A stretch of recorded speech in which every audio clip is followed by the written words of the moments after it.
Hello, good evening. Okay, good evening, everyone. Thanks for joining us live yet again. Yeah, so a big news just happened a few days ago. Okay, not the Wang Lihong news, okay, but rather the Singapore property market news. Okay, so Singapore government recently implements a series of these cooling measures, right? So which includes the increasing of these ABSD rates, okay, which is the additional buyer stamp duty, right? Okay, and also tightening the TDSR, which is the total debt servicing ratio. Okay, the threshold, basically they tightening the threshold as well. Okay, so just to mention a few changes, of course, from the previous 12% ABSD rate on your second property. Okay, so now it has been raised to 17%. Okay, so yeah, I saw some of you are already live, okay, with us. Okay, so if you are here, can you just give us some response so that we know that you are here with us. Okay, you can just type in P, okay, P for property, okay, or just simply hit on the like button, hit on the like button, so we know that you are here with us. Okay, so thank you very much. Okay, so tonight, right? Tonight we actually have a very special guest. Okay, hold on, give me a second. Okay, so yeah, it's a very special night because we have a very special guest. Okay, Kelly. Okay, from Property Hunter. Okay, so Kelly and a partner Paul actually are award-winning real estate professionals. Yeah, so and with like 16 years of experience, 16, correct? Okay, so and they are both established.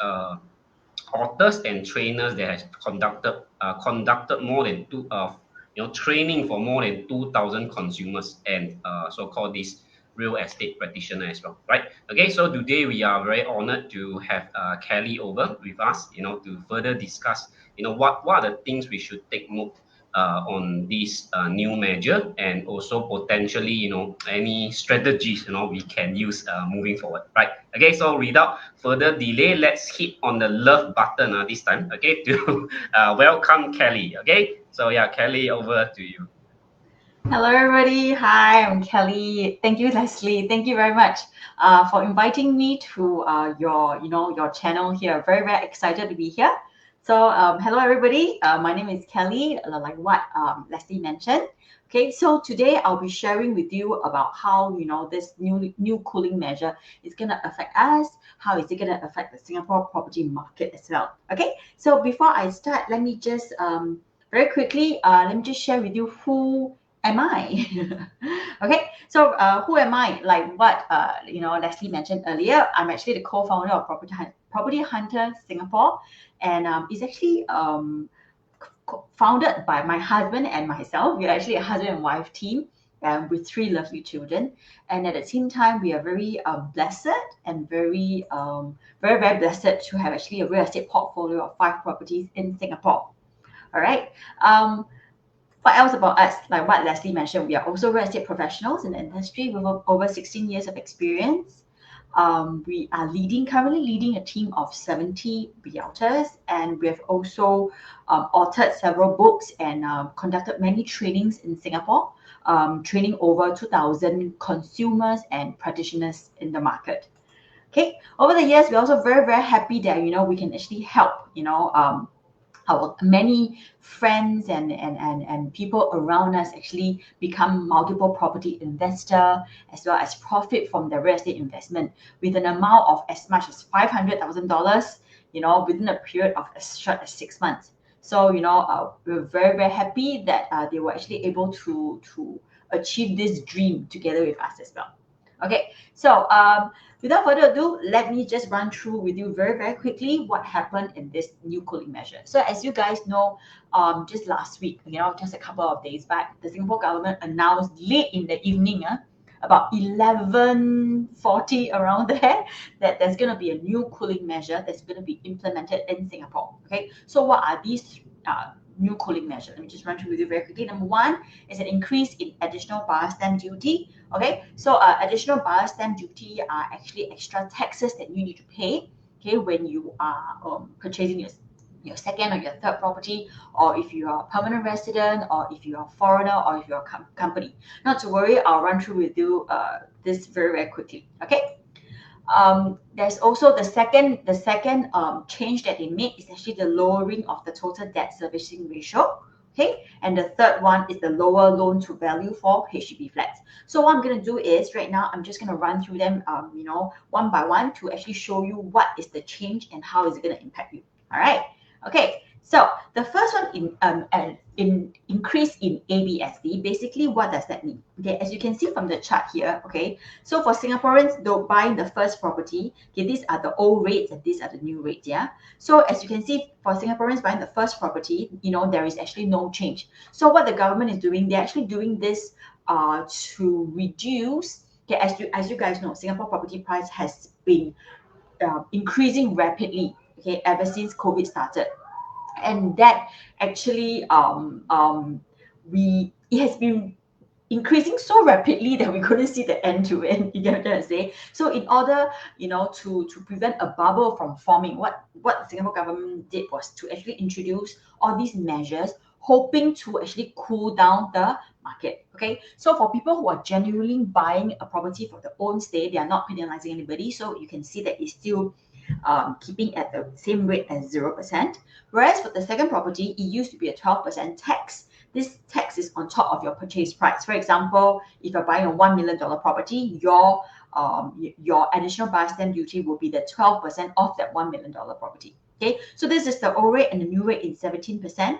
And as for the third property, there is actually a very huge increase of 10%. As you can see, it is quite a significant jump. So you can tell from this revision that it is targeted at people who are multiple property owners or property investors or people who are more likely to speculate in the market. Okay, so they just want to make sure that the first timers, the people who are genuinely buying for own stay are not affected, but those who want to profit from this, they will have to pay an additional tax. All right.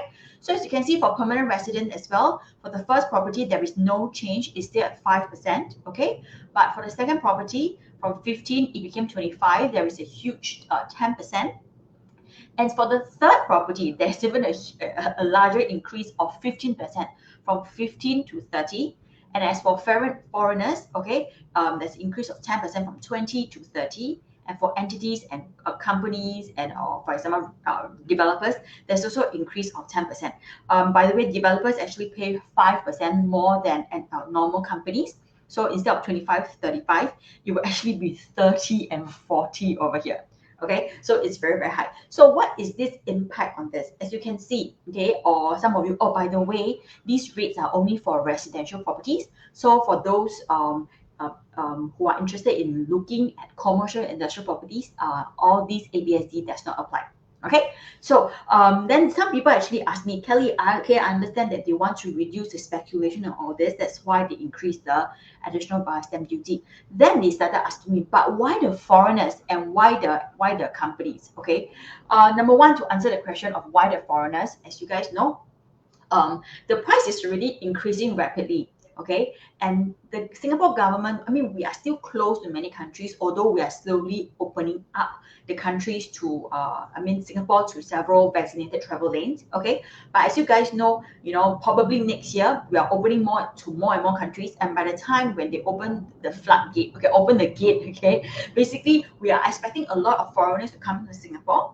Okay, and when that happens, the government is going to foresee what's going to happen is the foreigners are going to come in and they will start buying the properties, because what is driving the demand right now are local owners. Okay, so it's actually the locals who are driving up the demand. The foreigners are not really in yet.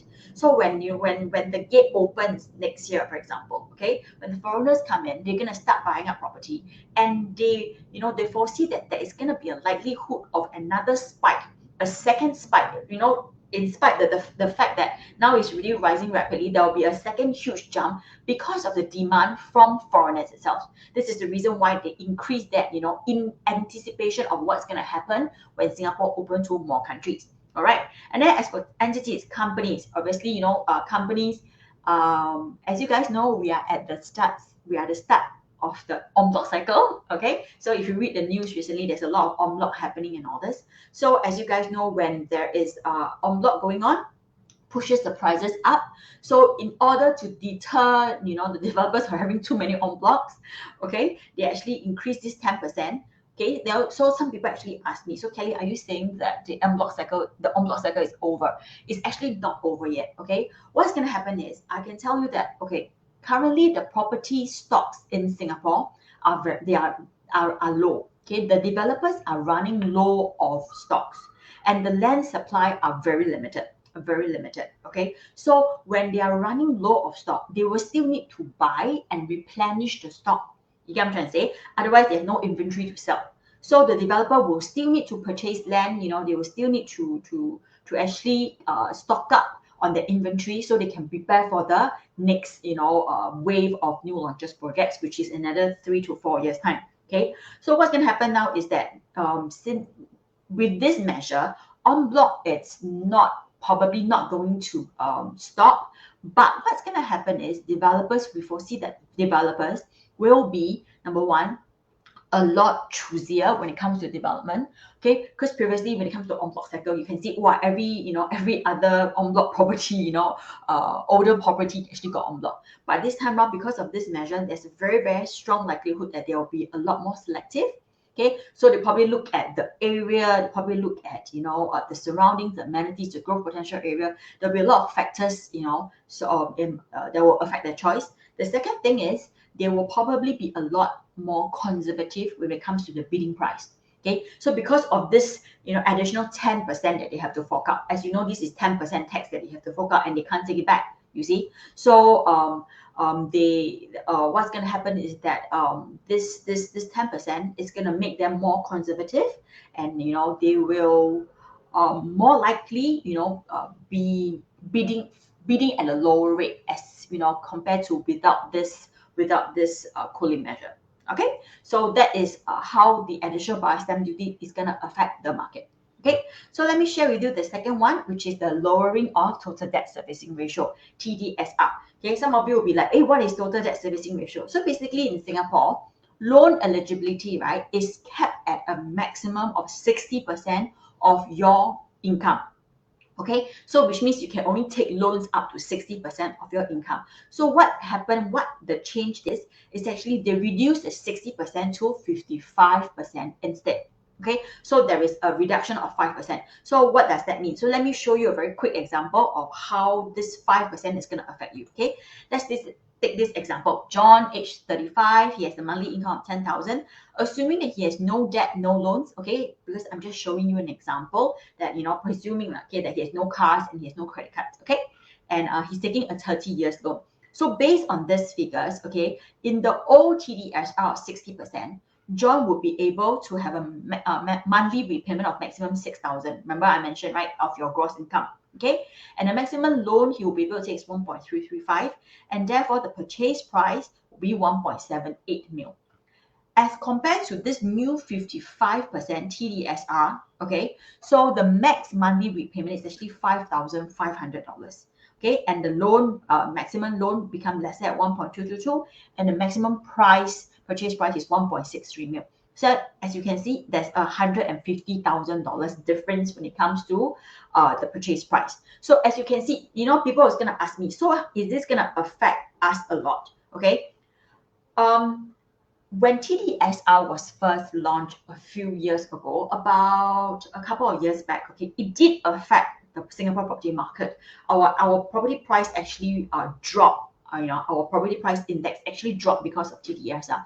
That was because before TDSR was introduced, Singaporeans, we can actually loan up to the maximum, okay, which means if it's $10,000 my income, right, I can loan up to $10,000. Okay, there is no cap to it. Okay, but because of this introduction of TDSR, from the 10,000, it suddenly cut to 6,000. So because of this, people are not able to afford bigger properties. They are not able to have multiple mortgage loans, and they are not able to buy multiple properties. And because of that, the property price index dropped. But this time around, if you can see, there's only a 5% reduction. Okay, so if you ask me, 5% reduction, is there a decrease? Yes, it's 150,000 decrease. Okay, but is that going to be a huge impact? I doubt so. I highly doubt so. If you were to say now, okay, TDSR we reduce from 60% to 40%, will there be an impact? I'll tell you, yes, for sure. Definitely, there will be an impact, 60 to 40. But 60 to 55, very minimal impact everything, as you can see from this example. For a property of this kind of amount, $150,000 doesn't make a very big difference. Okay, so instead of buying a 2-bedroom and 2-bathroom condominium, for example, maybe you can now look at a 2-bedroom and 1-bathroom unit instead. Or maybe instead of buying a very high floor with that kind of price, probably you need to, buy something of a lower floor. Okay, you can still buy things because, like I said, it's only a 5% reduction. Okay, so I hope this answered your question on how it's going to affect you guys. Okay, so the third one, let me just share with you guys. So the third one is the lower loan to value for HDB. So HDB is, as you guys know, it's the government flats that Singaporeans are staying in. Okay, so how is this going to affect you? Okay, a lot of my friends actually called me and asked me, Kelly, what's happening? How is it going to affect me? I'm staying in HDB now. How is it going to affect me? So basically, there's a decrease of loan to value from 90% to 85%. Again, another 5%. Loan to value means, for example, if you buy a HDB, you used to be able to take a loan up to 90%, but now you can only take the loan up to 85%. So again, another 5% reduction. Okay, but it is only applicable for those who are taking loans with the HDB directly. Okay, so if you're taking a loan from the bank, it doesn't affect you at all because the bank has the LTV, a loan to value of 75% anyway. So, this is not going to affect. So this will only affect people who are taking loans from HDB. So what does that mean, 90 to 85? It actually means that instead of paying, a 10% down payment, now you need to pay 15% down payment instead. Okay, and in Singapore, many of us actually make use of our CPF to make payment for our HDB flats. So if you are one of those who actually use your CPF to make the down payment or the rest of the mortgage loan, you're actually not affected by this at all. Because a lot of us, we actually have a lot of CPF, and what we do is when we make a down payment, we don't make 15 or 10%. Okay, what they do is they actually clear out everything in your CPF account to pay for the flat before the loan kicks in. Okay, so if let's say your flat, if let's say you have enough CPF to pay, for example, 50% of the flat, what's going to happen is they're going to clear it all and pay 50% of the flat, and you'll only take 50% loan. So bearing in mind, CPF always kicks in first, then the second one, then they will consider the loan. Okay, so for those of you paying CPF, are not affected by this. All right. Okay, so what does this mean for the property market? So a lot of people say, okay, so does that mean, the number one question that I get from a lot of people is, will prices drop? Okay, what do you guys think? Do you think prices will drop? If you think it will, you type yes. If you think no, okay, can you type no? Okay, so can you type no or yes? Okay, if you think that it will drop, you can type yes. If you think that it will not drop, you can type no. Okay, so let's take a look at this chart. Let me just show you. Okay, this is actually a chart of the Singapore Property Price Index from 2004 onwards. Okay, so as you can see, this is the Singapore Property Price Index. It has been increasing. Okay, there was a drop because of the global financial crisis, and then ever since then, our property has been, very bullish, going up. So it was rising so rapidly until the government came in with a first cooling measure. As you guys know, cooling measure means what? Cooling measure means to cool off something that is very hot. Okay, so that's what the government did. So the government introduced the first cooling measure in December 2011. Okay, hoping to cool the market down. Did it work? Did the price drop? Not exactly, but as you can see, the climb isn't that steep anymore. It actually cooled down. It is still increasing, but not at such a fast pace. Okay, so very shortly, only after that, they came in with a second cooling measure because they realized that, as you can see here, the prices started increasing again. Okay, so they hit us with the second cooling measure, another second round of ABSD increase. Okay, and that didn't stop the prices from increasing. As you can see, it started increasing. It is only in 2013 when they introduced TDSR. Remember I mentioned, right, in the past there was zero. So you can take as many loans up to your income, it doesn't affect. But right, because of this TDSR, they're saying that the maximum loan you can take is 60%. So because of that, 60% is a 40% drop. You get what I'm trying to say? So you are not able to sustain the kind of loan. And because of that, property price actually dropped, as you can see. But shortly after that, it actually went up again. And when it went up, right, Singapore government came in with a third round of cooling measure. Did it work? Actually, the prices, because this chart is actually given to us by UOB Bank, okay, it wasn't updated, unfortunately. As you can see, after that, let me just share with you that it's actually increasing, keep increasing. Okay, so the cooling measure is not to bring prices down. The cooling measure is going to just cool down the super hot property market. So people always ask me, Kelly, are the prices going to drop? I will tell you that prices are very unlikely to drop. What's going to happen is there will be a slower in price hike. Okay, because your price hike was very high, previously, right? Because of this cooling measure, right, the hike will be slightly slower. Okay, will be slightly slower. Okay, so that is how we are expecting this cooling measure to affect us. All right, so are there ways to manage this? Yes, there are actually many ways we can go about doing this. One, for example, one way is, for example, you can choose not to opt for residential property. You can go for a commercial property or industrial property which doesn't have any ABSD. Okay, but you must know that the TDSR still applies to you. Okay, so are there measures that we can go about handling all this? Yes, there are actually measures, but I think it's too long to share today. Okay, so there are actually different methods, different ways we can go about to manage all these cooling measures. Okay, let me just give you a very quick example. For example, instead of buying a second property, if let's say it's a husband and wife, they can do what we call decoupling. By decoupling, the one of the spouse will be able to free up the name of the property so they can still own the second property as if it's the first, and they don't have to pay for any additional buyer's stamp duty. All right. Otherwise, there's another trick which a lot of the rich people are actually doing. Not trick, like a strategy that a lot of rich are doing when they're cash rich. They buy it in trust.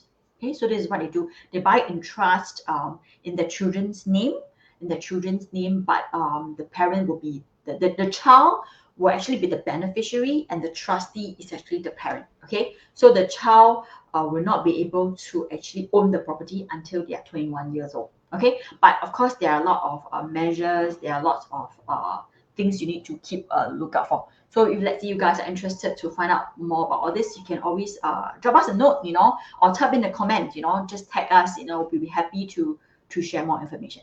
All right.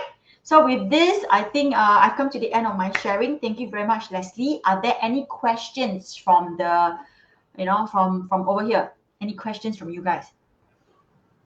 All right. Okay. Thank you, Kelly, for the sharing. Okay, very informative. Okay, so, sometimes we are so lazy to go and read and understand, right? So, having an expert over to explain everything, makes our life much easier.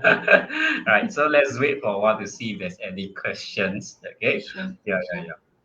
Right. So yeah, yep. Someone say thank you, but we cannot see the name. Okay. So yeah, You're I think welcome. it's Esther. Yeah, it's Esther. Yeah. Okay, so yeah, just now I asked a question where George is saying minimal lah. Okay. Yeah, Okay, very yeah. minimal. So Probably won't drop. It will just slow down the price hike. That's what we're seeing.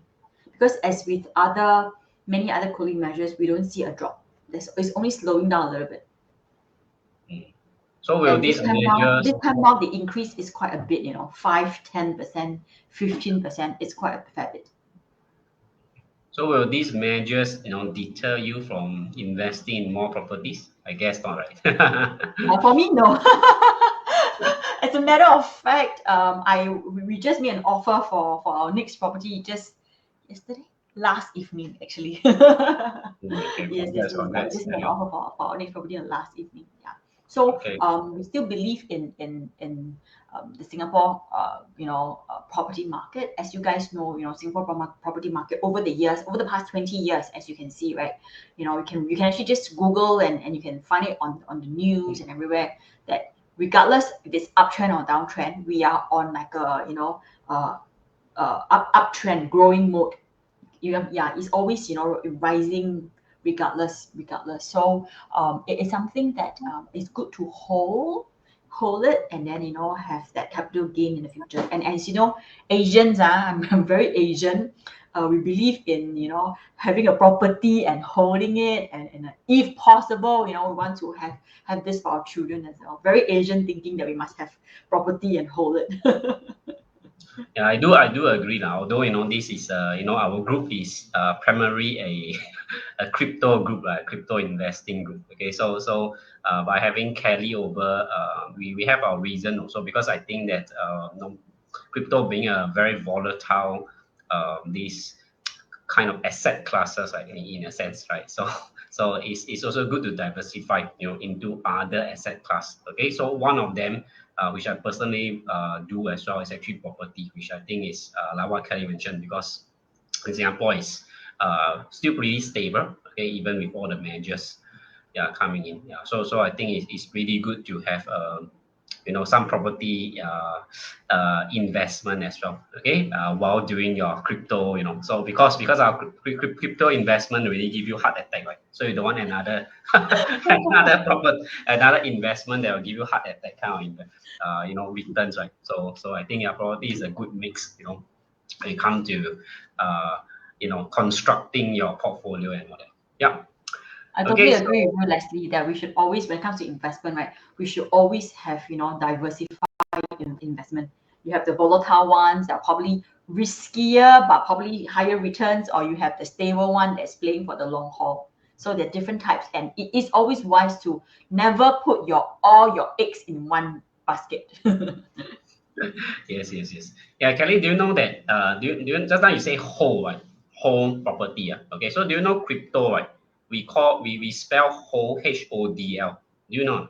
Do you have you seen it before? No, You don't know. Okay. So but do you know no, why do we call HODL?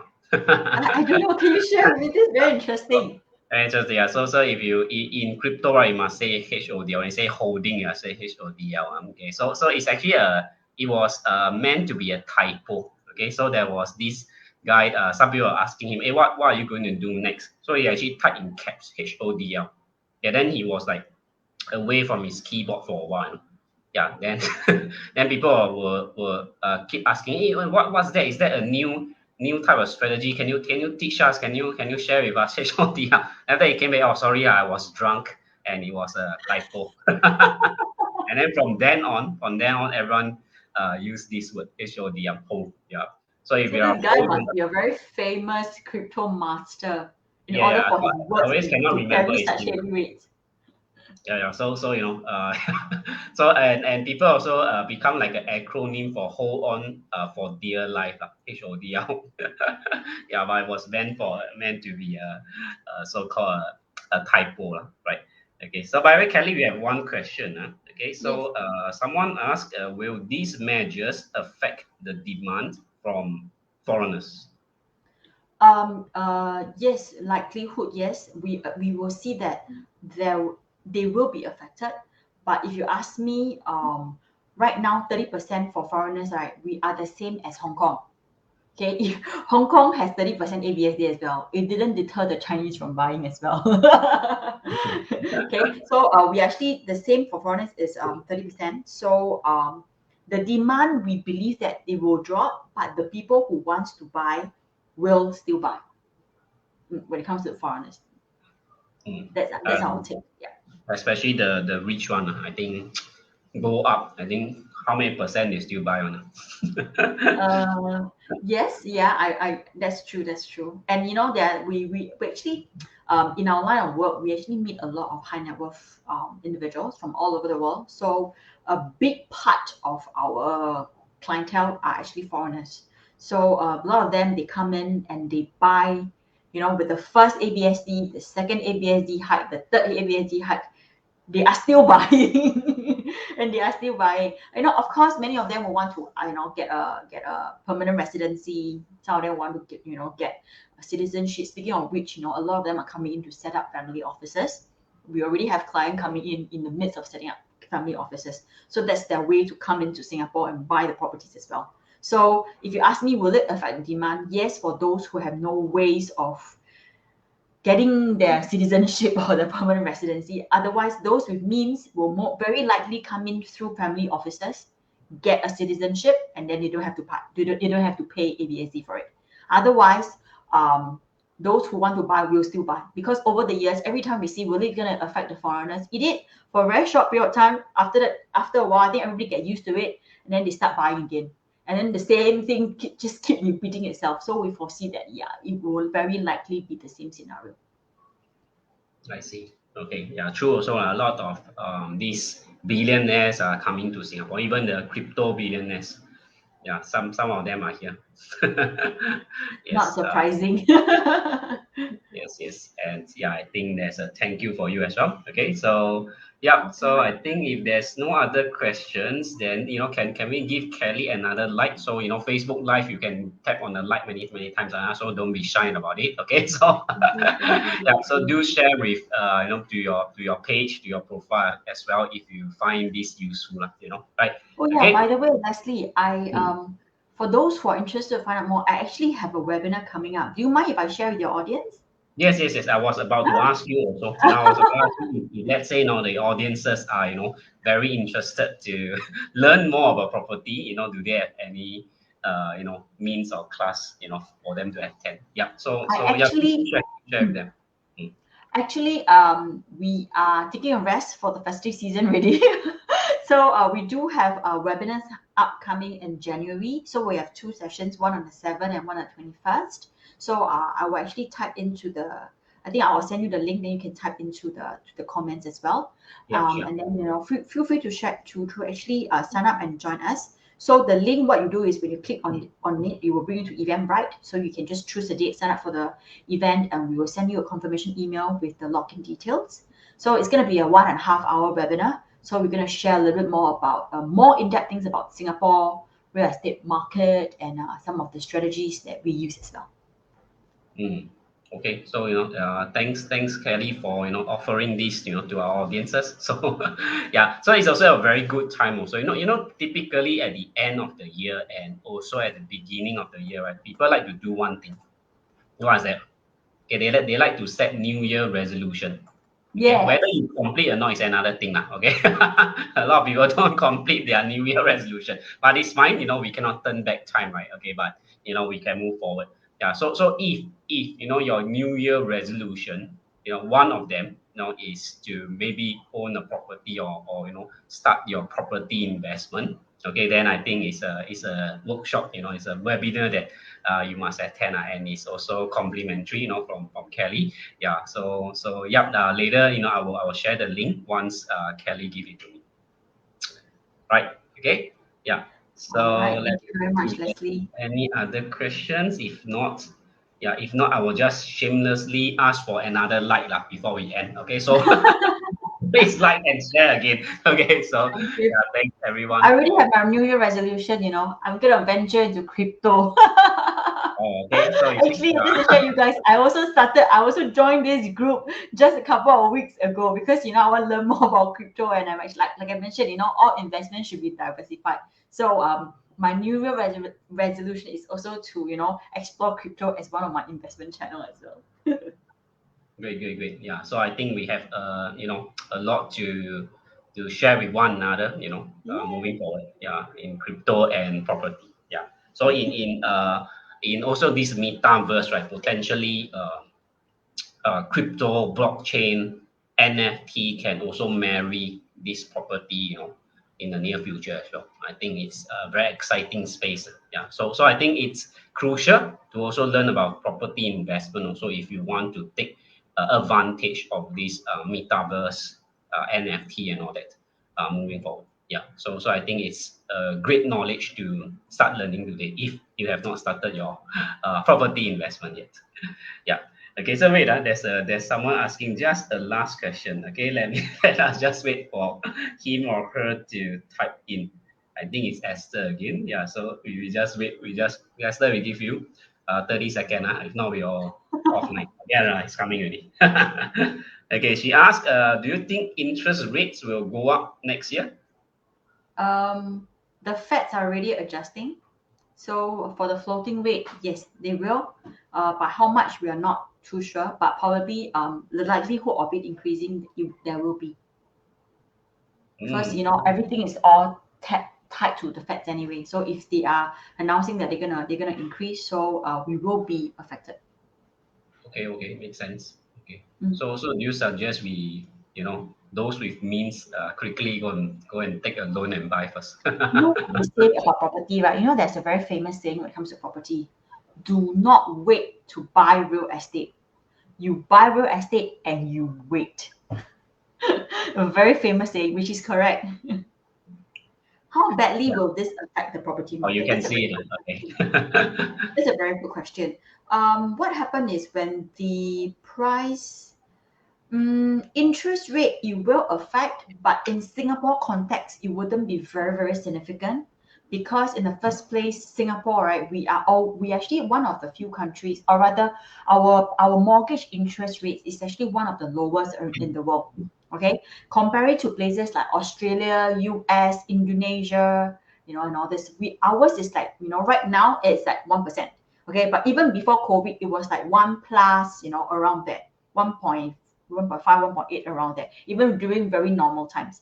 Whereas in other countries like Indonesia is 6%, in Australia it's 3%, in the US 3-4%. So for us, it's not as bad, because our Singapore government, I think they are doing quite a good job in controlling all these interest rate. So if you ask me, will it affect us badly? I don't think so. I don't think so, because people who wants to buy will still buy. Because even at when the banks do a stress test, they use 3.5%, and then they give you the loan. You get what I'm trying to say? So your loan eligibility is based on the 3.5% interest rate. And has Singapore ever hit that? No. For so many years, we have never hit that kind of interest rate before when it comes to a residential mortgage interest rate. So I will it affect maybe a little bit, but not much, or no. That's my answer. All right. Yeah, so I also agree, Singapore property loan interest is, like non-existent, I think. It's really good. We have clients from the US. When they heard about interest rate, they got shocked. They say, that's technically free money. His exact words was, that's technically free money. Because when they heard about interest rate, because in the US it's 3-4%, so there's a significant difference. Basically, if you can make more than the loan amount, you are there already. And it's actually not more than loan amount. You can make more than the interest. the loan interest, yeah. Correct. Yeah, just the interest, because your monthly mortgage repayment goes to your principal, which is just you are just adding capital into your it's like a forced savings lah. When you sell, you take all the money out, man. So as long as you cover the interest, then you are fine. Yes. Yes. Yeah. So another reason, that why you should, so I so excited, I kick my camera. Yeah. So yeah, why you should start your property investment as well. Okay, if you have more. Yeah. So now sell some of your bitcoins and buy property. Right. Okay, so let me see if there's any last round of questions. I think no more already. Yeah. So never mind. Okay, because this this as usual, you will be recorded in the Facebook group, right? Yeah. So if you do have questions, even after the live session, okay, you may be watching this later, right? Because you are not free when we are live. Okay, so you can just type in the question. So Kelly will see it. If she don't see it, I will ask her to see. So don't worry, she'll come and answer. Yeah. So of course, lastly, yep. So thanks, Kelly, again. So she will be sharing her free webinar link to me, which I will paste in later as well. So if you guys are interested, so I also urge you to go and attend. Yeah. So it's complimentary anyway, right? So yeah, it could be a New Year resolution, okay, to learn another new asset class, right? So yes, right. So with that, yep, I think we will end this session. Okay, so again, thank you, Kelly, for the for taking the time to come here and explain Thank you to so us. much for inviting me, Leslie. Thank you so much. The pleasure being here. Thank you. I hope you guys have benefited from the sharing today. So like what Leslie said, if you have any questions, just drop in the comments and I'll be happy to reply them. All right. Yes. Okay. So We will see you. By the way, next week, next Tuesday, we always have a live, right? Next Tuesday, because it's the festive season, so there won't be any Facebook live. So we take a 1 week break. So we'll see you in the next Facebook live in January. All right, in 2022. Right. So an early Merry Christmas to everyone, and also early Happy New Year to everyone. Right. So yeah, see you. Stay safe, and of course, this has to be said. Okay, to the moon, everyone. Okay. So good night, and see you. Bye bye. Bye bye.